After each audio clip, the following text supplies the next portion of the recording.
আজ বুধ রাহুযুক্ত অবস্থায় থাকবে, অর্থাৎ শতবিশা নক্ষত্র রাহুর নক্ষত্রে প্রবেশ করবে, অর্থাৎ বুধ রাহুযুক্ত রাহুর নক্ষত্রে থাকবে 1 এপ্রিল পর্যন্ত।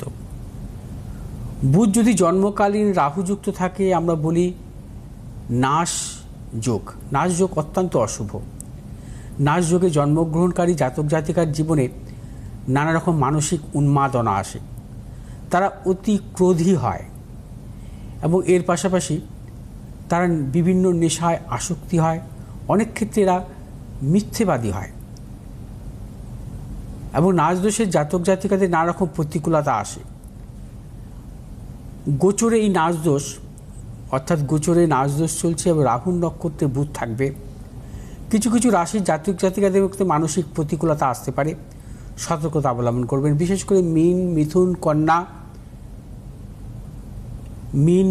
কন্যা রাশি এবং কর্কট রাশির জাতক জাতিকাদের ক্ষেত্রে সতর্কতা অবলম্বন করতে হবে।